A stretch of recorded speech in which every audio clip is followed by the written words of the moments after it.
PhD ছাত্রী রহস্যজনক মৃত্যুর ঘটনায় উত্তপ্ত উত্তরবঙ্গ বিশ্ববিদ্যালয়। প্রশাসনিক ভবনের সামনে টায়ার জ্বালিয়ে বিক্ষোভ প্রদর্শন। অভিযুক্ত সিদ্ধার্থ শঙ্কর লাহার গ্রেফতারের দাবিতে সরব অখিল ভারতীয় বিদ্যার্থী পরিষদ। সোমবার দুপুর উত্তরবঙ্গ বিশ্ববিদ্যালয়ের ল মোড়ে গণস্বাক্ষর গ্রহণ করার পর বিশ্ববিদ্যালয়ের প্রশাসনিক ভবনের সামনে টায়ার জ্বালিয়ে বিক্ষোভ প্রদর্শন করে এবিভিপির কর্মীরা। এবিভিপি রাজ্য সম্পাদক দীপ্ত দে হত্যা করেনি, তাকে খুন করে ঝুলিয়ে দেওয়া হয়েছে। অভিযোগে তীর বিভাগীয় প্রধান এবং রামকৃষ্ণ হস্টেলের সুপার সিদ্ধার্থ শঙ্কর লাহার দিকে ছুড়ে জানান। এই ছাত্রীর ঘর থেকে একটি সুসাইড নোট উদ্ধার হয়েছে, যেখানে সিদ্ধার্থ শঙ্কর লাহার নাম পরিষ্কার উল্লেখ করেছে। পাশাপাশি ছাত্রীর ভাই মাটিকাড়া থানায় এজাহার দায়ের করেছেন, যেখানে ববিতাকে বিয়ের প্রতিশ্রুতি দিয়ে এবং পরীক্ষায় ভালো নম্বর পাইয়ে দেওয়া সহ তাকে ভয় দেখিয়ে একাধিকবার শারীরিক সম্পর্কে লিপ্ত হয়েছে।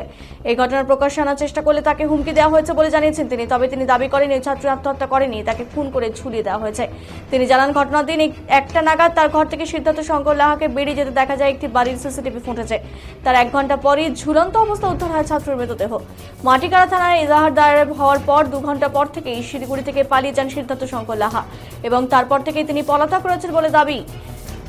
অতি দ্রুত মৃতার ন্যায় পাওয়ার জন্য দাবি করেন এই ছাত্রনেতা। অপরদিকে ঘটনা নিয়ে উত্তরবঙ্গ বিশ্ববিদ্যালয়ের ভারপ্রাপ্ত রেজিস্ট্রার দেবাশিস দত্ত জানান, অত্যন্ত দুঃখজনক এই ঘটনা। ছাত্র শিক্ষক অথবা গবেষক অধ্যাপকের সম্পর্ক অত্যন্ত সম্মানীয়। এই ধরনের ঘটনা একেবারেই কাম্য নয়। ঘটনার সিদ্ধার্থ শঙ্কর লাহাকে তার সমস্ত পদ থেকে স্বইচ্ছায় রিজাইন দেওয়ার কথা জানানো হয়েছে বিশ্ববিদ্যালয়ের তরফে। পুরো বিষয় নিয়ে তিনি চিঠি করেছেন এবং মাটিকাড়া থানায় যে সমস্ত সহযোগিতার প্রয়োজন রয়েছে সেই ঘটনা তদন্ত এই উত্তরবঙ্গ বিশ্ববিদ্যালয় করছে।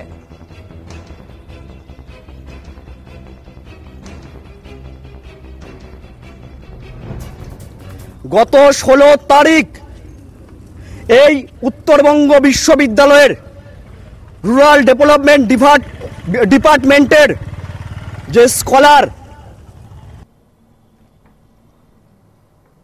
তাকে খুন করে ফাঁসিতে ঝুলিয়ে দেওয়া হয়েছে।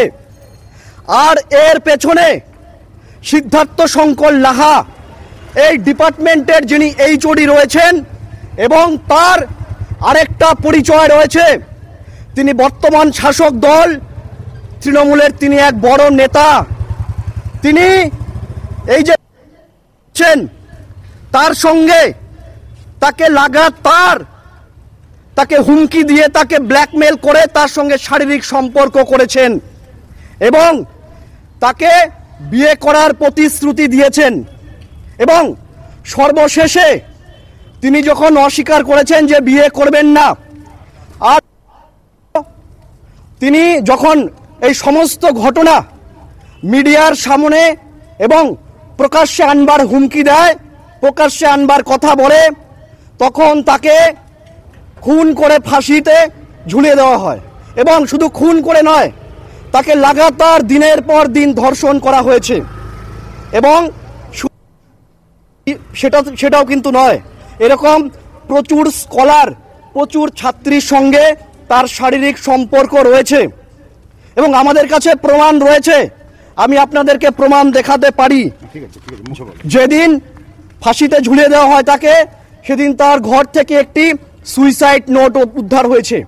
সেই সুইসাইড নোটে পরিষ্কার এই সিদ্ধার্থ শঙ্কর লাহার নাম মেনশন করা রয়েছে এবং যেই দিন খুন করা হয় সেই দিন দুপুর 12টা 46 মিনিটে এই সিদ্ধার্থ শঙ্কর লাহাকে দেখা যায় এক সিসিটিভি ক্যামেরার ফুটেজে, যে তিনি ওই মেয়ে যেখানে ভাড়া থাকতেন তার বাড়ি থেকে বেরিয়ে আসছেন।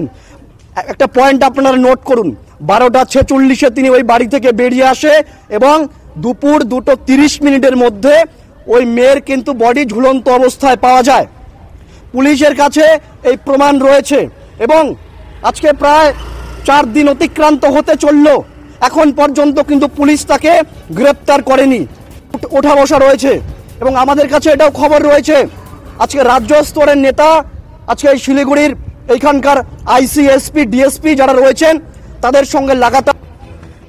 না, আমরা তো এখন এই মুহূর্তে কোনো পদক্ষেপ নিতে পারবো না, কারণ পরিবারের থেকে